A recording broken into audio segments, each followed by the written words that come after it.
story was this.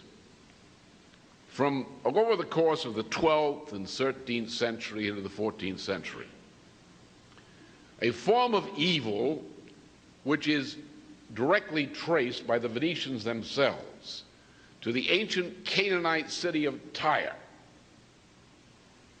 had arisen to great power in the north of the Adriatic Sea, the city of Venice, which has been in recent time, until he moved to London, the residence of Satan on earth.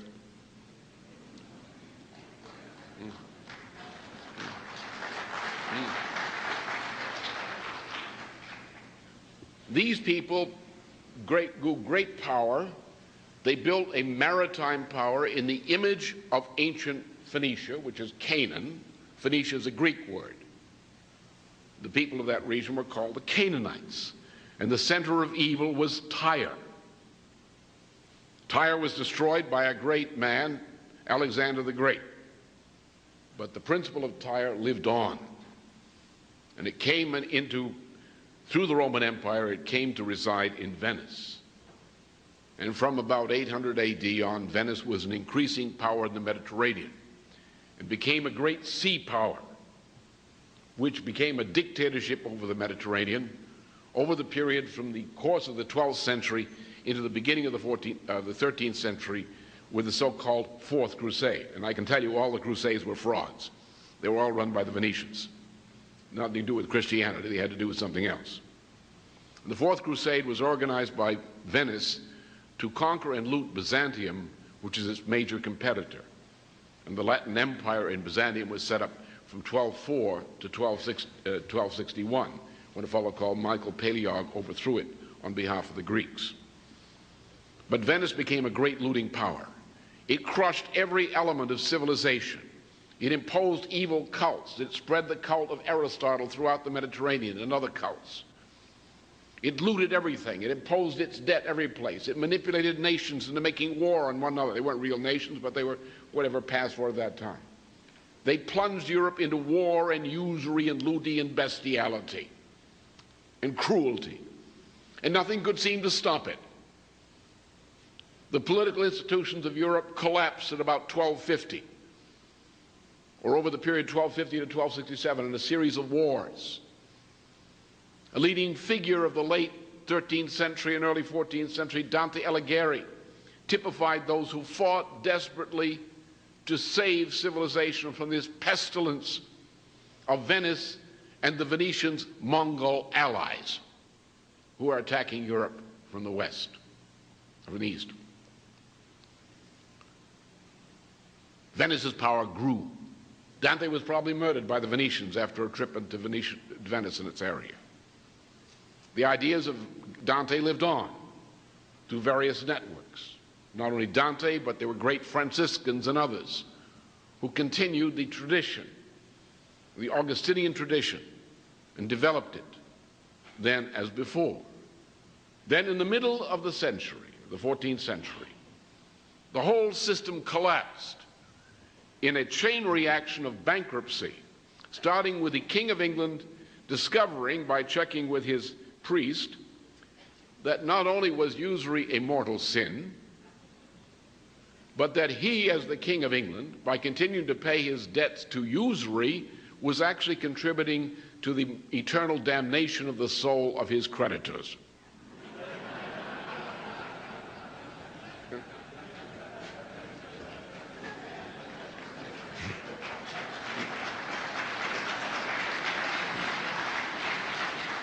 So the King of England repudiated his debts to the houses of Bardi and Peruzzi, which were Florentine-based, but they were key bankers of the period, who had looted every part of Europe through this bank. It's very much like the IMF conditionalities today.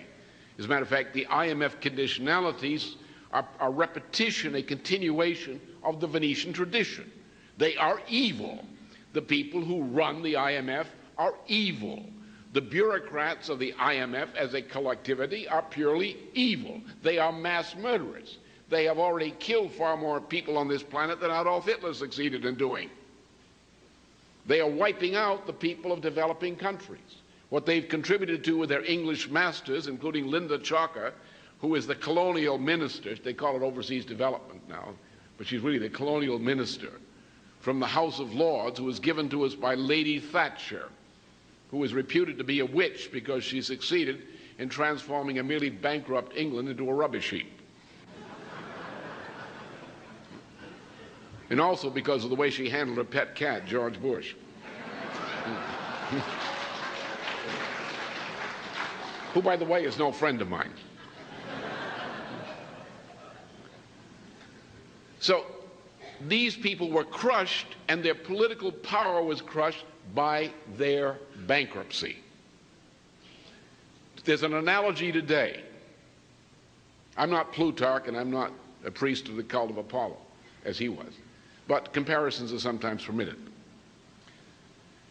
Today, as then, in the middle of the 14th century, the new Venetian Empire, which is the British Empire, or the Anglo-Dutch Empire, or whatever you want to call it, it's the same thing, is based on financial power. All finance and monetary systems today are divorced entirely from trade and production.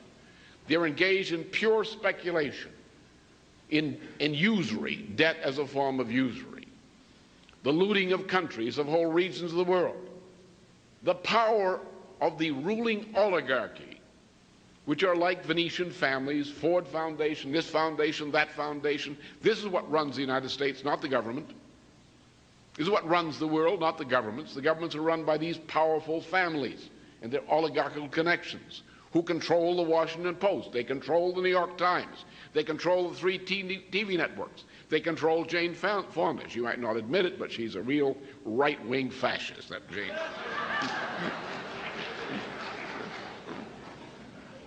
They are looting the world. They have great power. People are afraid of them. They're afraid of the press. The Congress is afraid of the press. The Justice Department is controlled by these families. Everything is rotten is controlled by these families. People say, be smart, don't get into trouble. Don't attack them. Don't attack the Queen of England. How can you not attack her? She's killing all those people. You're going to keep quiet about it? What, are you going to involve in misprision of a felony by not attacking the Queen of England?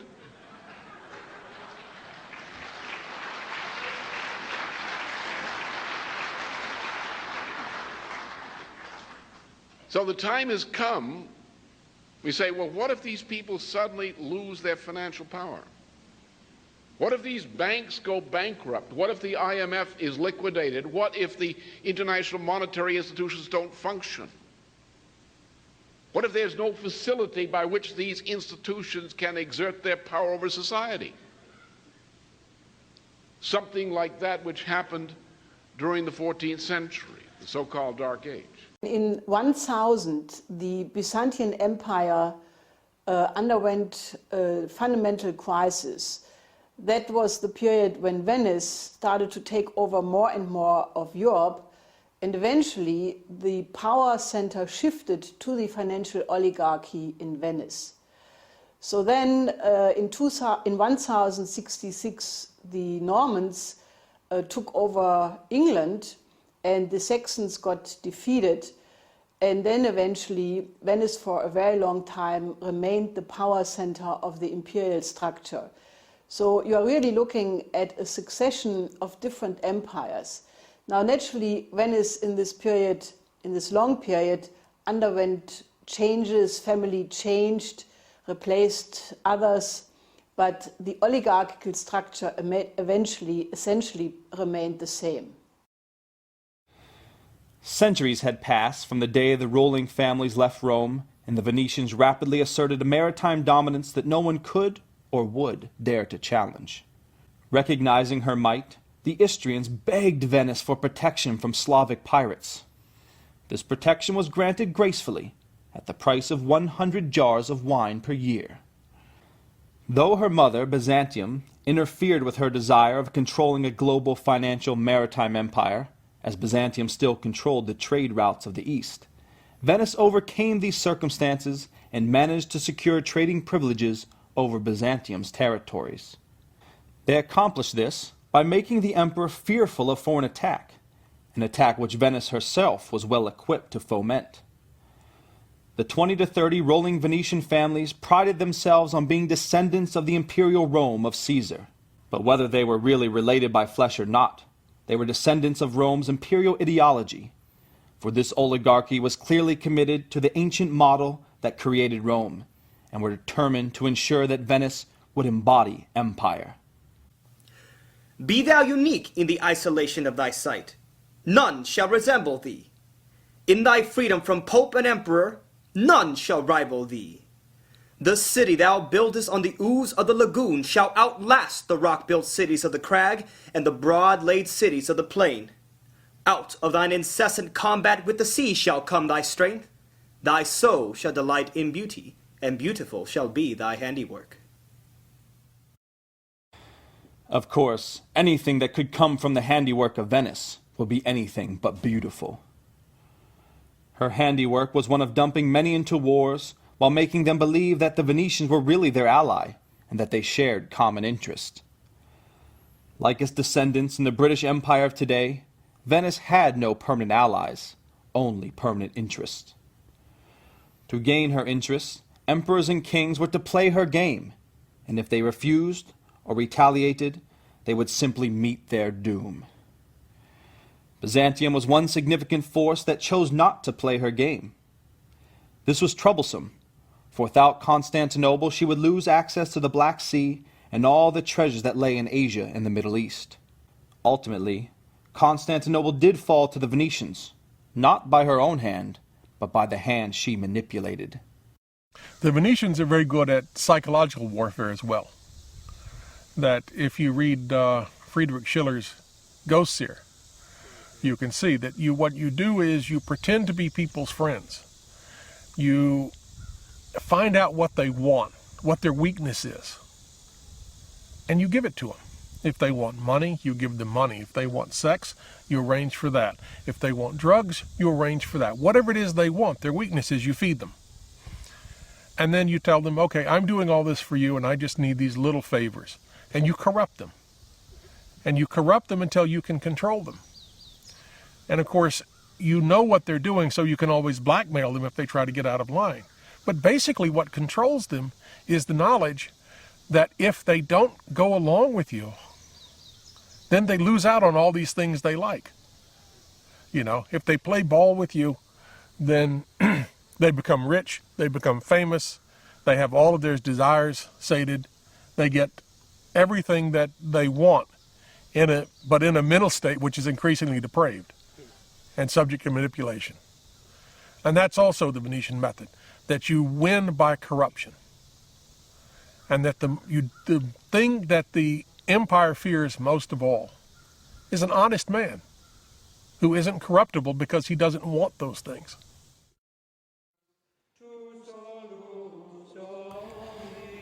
"15 years after Pope Gregory VII undertook major reforms, establishing ultramontane rule over all kingdoms of Europe, Pope Urban II delivered an infamous sermon at the Council of Clermont, consolidating the rule and issuing the orders to crusade, to retake the Holy Lands from the non-believers. Thousands of men, depraved and deprived of knowledge, were convinced to partake in the satanic expedition, as they were promised full exemption from civil jurisdiction and remission of sins. And so they embarked, thousands of them, mercilessly looting and ravishing all in sight, fearing nothing, for all was forgiven. Although they slayed in Christ's name, as they came closer to victory, the one they served as Lord became ever clearer. After the Norman chivalry conquered Jerusalem, envoys were sent to Venice to report the good news. Venice, in turn, immediately sent their own fleets against the weakened Islamic army to capture the ports of Jaffa and Haifa, vital to her own commercial interests. As they prepared to conquer the cities of Tyre and Ascalon decades later, the Crusaders unhesitatingly gave their offerings to their god. A third of each city was allotted to the oligarchy. And it was ensured that within all the kingdoms of the Crusades, a bakery, a bath, a market, and a free quarter were given to the Venetians. They would be exempt from all taxation, while the Christian king of Jerusalem would pay them a tax of 300 bezants annually. The chivalry, with permission by the papacy, went as far as to proclaim that wherever a Venetian went, their laws should follow them, for no law was higher than Venetian law. The only problem the oligarchy encountered in sponsoring these religious wars was that her strategic privileges within Constantinople were threatened. Alexius I of the Byzantine Empire was against the expedition of the Crusaders because they threatened Byzantium's own territories, so he demanded that Venice withdraw. For the rest of the 12th century, measures were taken against Venice by Constantinople, such as the order sent forth by the emperor on March 7, 1171, to arrest and imprison every Venetian within Byzantium's domain. This demonstrated to the oligarchy that her mother was no longer going to play her game, which was troublesome, for without access to the Black Sea, it would be difficult for Venice to secure maritime dominance. All the treasure that lay in the lands of India and China were necessary for Venice to complete her puzzle of extended monetarist practice worldwide. But these crafty devils had no need to fear. A plot lay ready for them to seize as soon as the opportunity arose.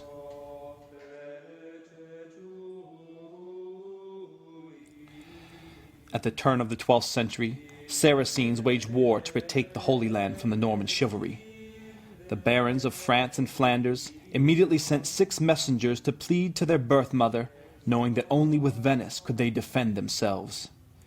They assembled at St. Mark's, where the ambassadors pleaded to the oligarchy. Sirs, the most exalted and puissant of the barons of France have sent us to you, and they beg your favor, that you may be seized with pity for Jerusalem, which is in bondage to the unbelievers, and that for God's sake you will consent to aid them to avenge the shame of Jesus Christ. And they have chosen you, because they know that no people on the sea has so great power as you. And they bade us to fall at your feet, and not to rise until you grant that you will have pity on the Holy Land beyond the sea. All 6 kneeled to the assembly in tears, until Doge Enrico Dandolo delivered the official Venetian reply. Venice assisted the expedition under the condition that they accept the debt of 85,000 marks, the equivalent of 20,000 kilograms of silver. Neither the King of England nor of France generated such an amount annually. As a matter of fact, it would take them nearly 2 years to reach such a sum, and that only if they didn't spend an ounce on anything. Yet, the oligarchy contracted that the debt should be paid within a year. The fools signed Satan's contract, and the result was as Venice expected. The chivalry failed to meet the demands of the contract. The rulers of finance proceeded to utilize their new debt slaves to fulfill the task the empire desired: unchallenged maritime control of the East. Ostensibly, the Venetians only required them to retake their ports in Dalmatia from the Christian kingdom of Hungary. But within a matter of months, Venice's real plot came into effect. By the spring of 1202, 40,000 crusaders, 440 large ships, with 50 galleys were on a direct course towards Constantinople. Upon arrival, as the city walls and gates were broken open, the dogs of war were unleashed, destroying everything, looting from the altars of churches, melting the great statue of Hercules for its bronze, and raping every woman in sight, nuns included. Dandolo and the Venetian fleets kept back, watching their dogs ravish the city. They wanted one thing: the islands and the coasts necessary for their maritime empire, and none amongst the Normans hesitated to grant Venice her desires. Her greatest rival in the Mediterranean was annihilated, and her choices of emperor and patriarch, those who would protect Venetian interests, were appointed. This doge had served the oligarchy well, for Venetian voyages could now continue uninterrupted.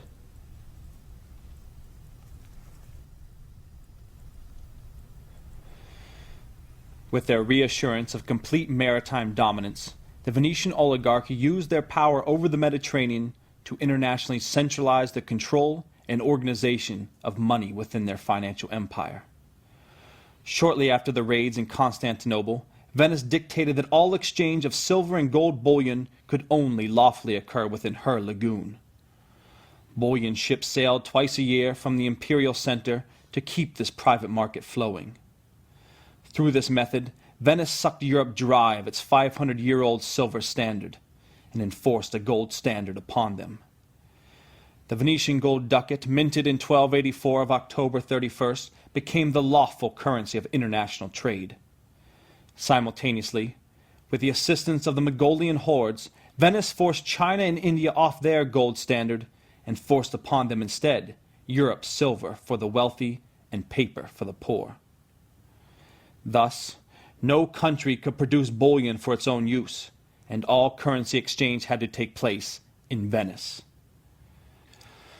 During this same interval, the Venetian financial tyranny saw the rise to power of their junior partners in Florence, the family banking houses of the Acciaioli, the Peruzzi, and the House of Bardi, then the largest banking house on the planet.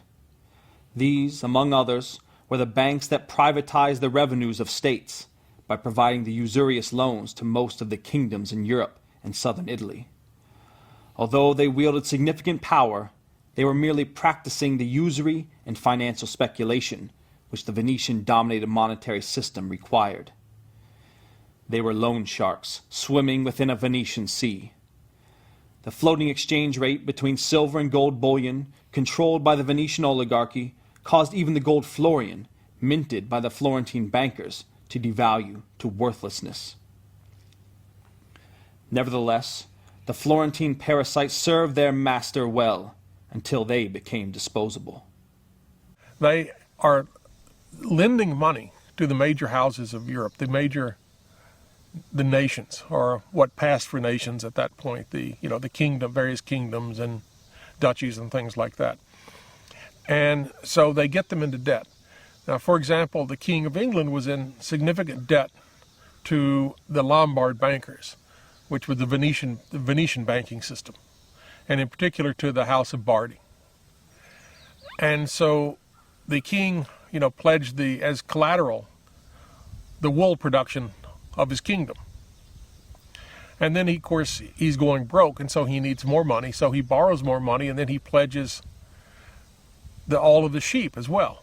The key thing about this kind of debt farming, is that once you incur a debt, the debt never really goes away. Because the interest rates that you have to pay, the money that you have to pay to service this debt, is such that you quit building your country and you start trying to pay your debt.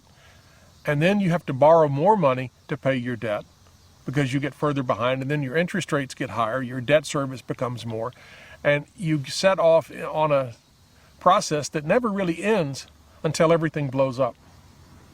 But that's the Venetian method of control. And that method has not changed since the days of Venice.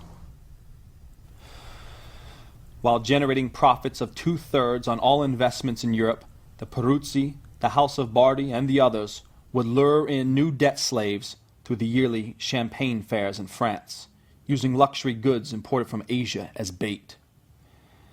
By the beginning of the 14th century, these Lombard bankers were able to insinuate themselves so far into the administrations of both King Edward II and Edward III of England that they ran the king's personal finances, privatized England's revenues, and then charged England for their services. As part of this business, they convinced foolish Edward III to claim France as part of his kingdom, enticing him to spark the beginnings of the 100 Years' War. Meanwhile, the Peruzzi Bank, through the Franzese bankers, provided the financial services for King Philip IV of France. Thus, through keeping the population in a state of bestiality and manipulating stupid people into wars, the Venetians kept their financial empire on top of the world.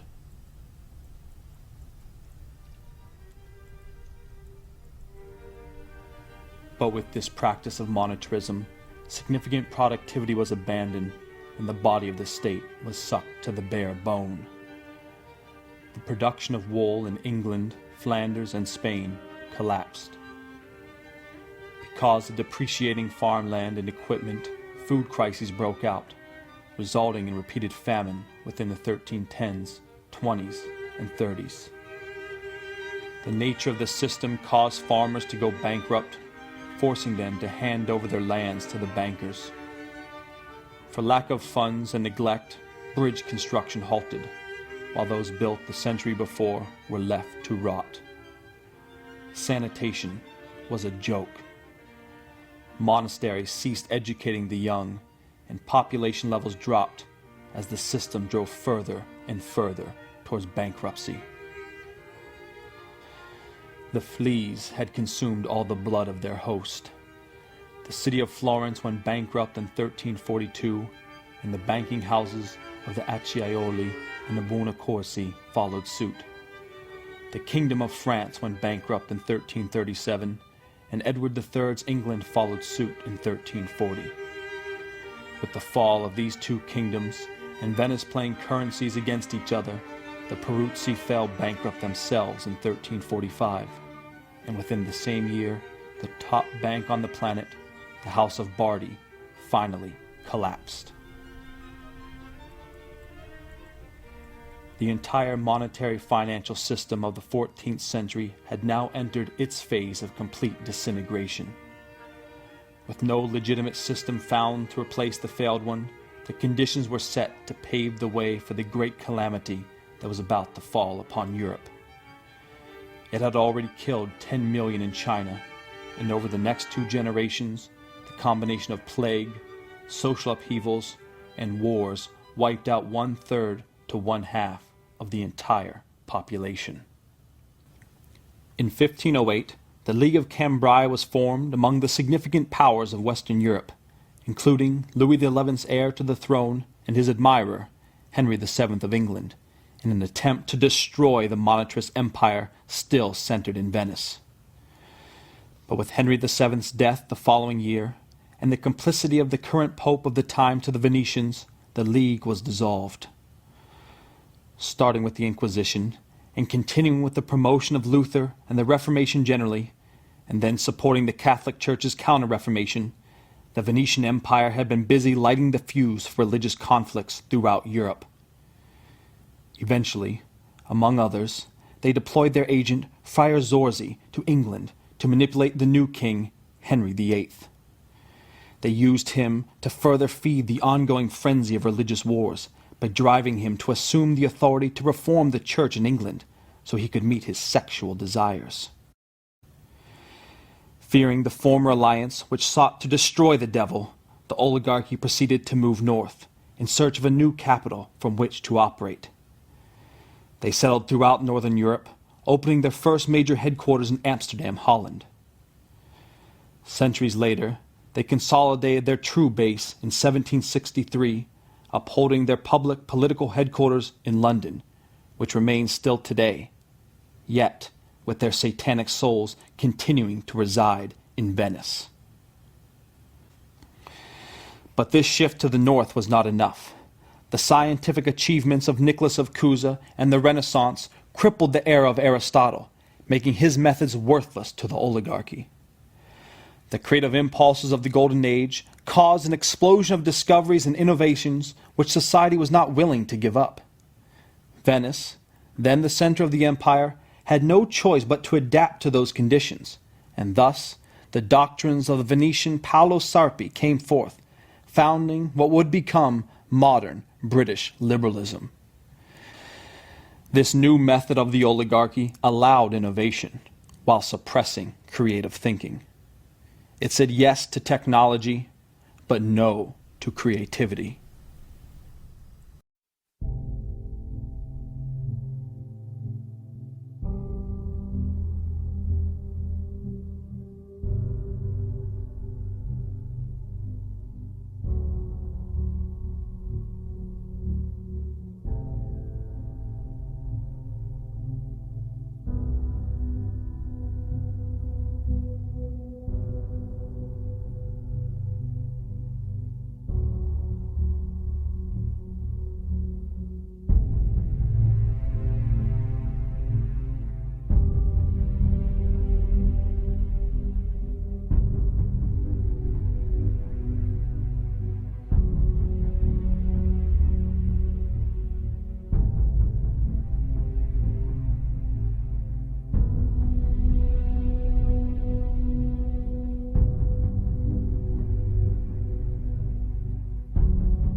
the enemy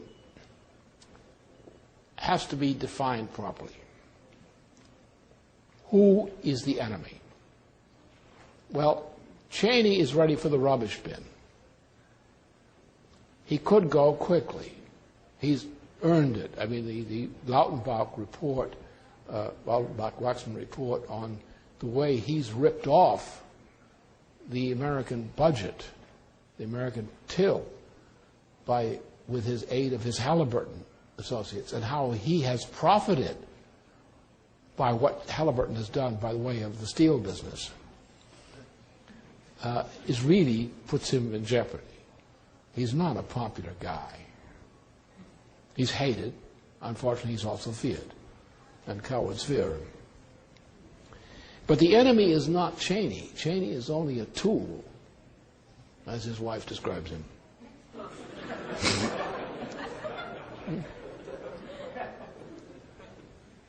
The enemy is the Venetian faction. What the problem today in economy, which has to be addressed, and this is where Democrats lose their nerve. In the Senate and elsewhere, they lose their nerve. And it's not that they don't lack inspiring causes to go to, but when they know and they are informed by people like Felix Rohatyn and so forth, that they are treading in dangerous waters, which they might not like to find themselves in, they wince. The biggest of what we have is the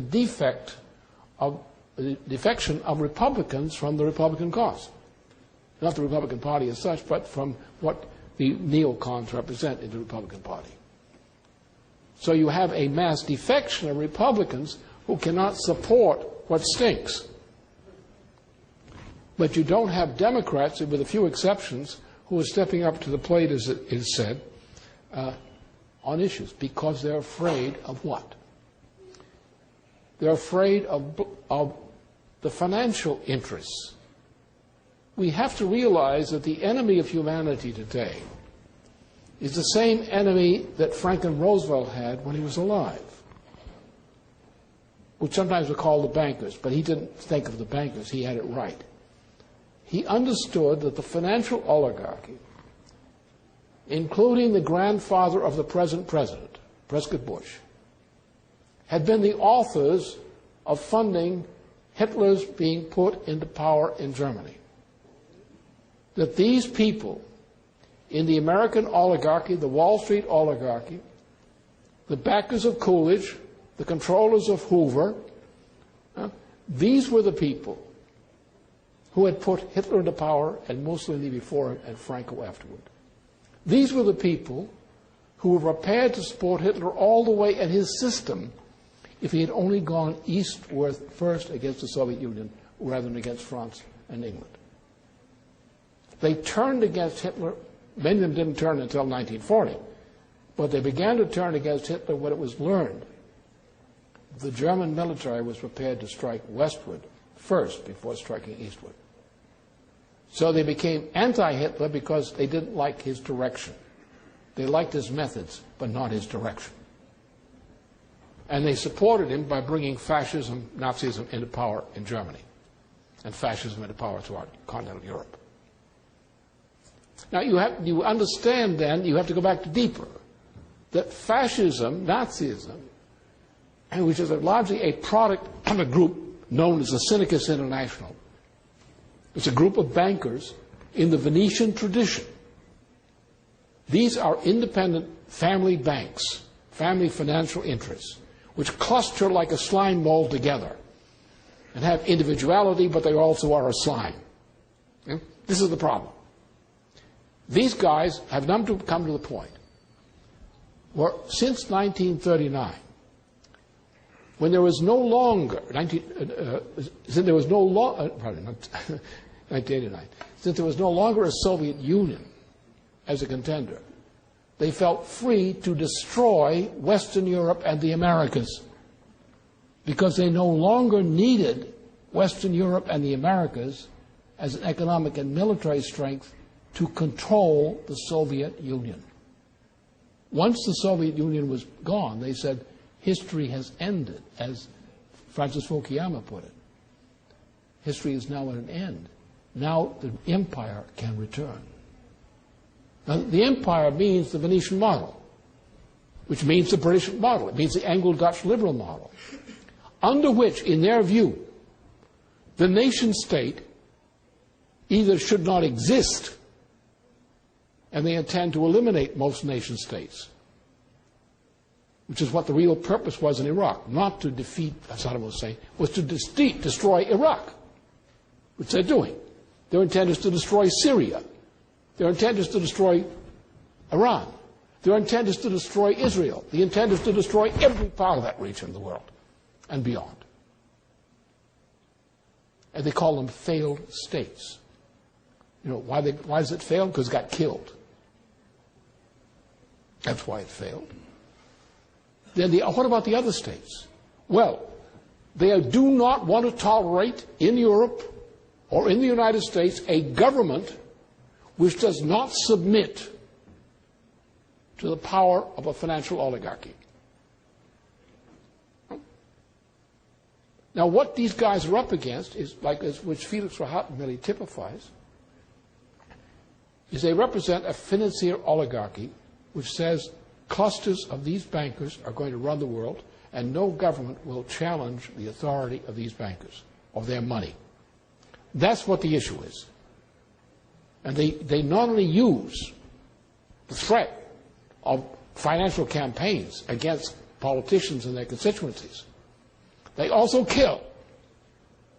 They commit murders. They murder officials. They murdered Kennedy. They murdered McKinley. They murdered other people en masse. They are killers. They don't do it personally, generally. They give the orders. And they can find Nazi types like the Pinochet types and so forth who will go out and carry out those orders. That's the way it's done. So there is a genuine fear of these bankers or these financier interests among people who know that they hire killers. Most of the assassinations of the world are run, orchestrated by these financial agencies. They kill. They are poisonous cockroaches in our system, inhabiting the pores of our system. And that's what the problem is. People are afraid of them. Again, the answer, as I said just a while ago, the answer is if you don't have a sense of immortality, of an immortal interest in your life, you don't have the source of courage to make the kinds of decisions that challenge power, evil like that. What they represent, what Felix Rahat typifies in his own small way, is Satan. You want a figure for Satan? That's him. Not him personally as such, but he typifies what is satanic in society today. This is the evil. And people are afraid to stand up against evil. They say, look, I'm willing to do whatever is possible to reform the society for the better.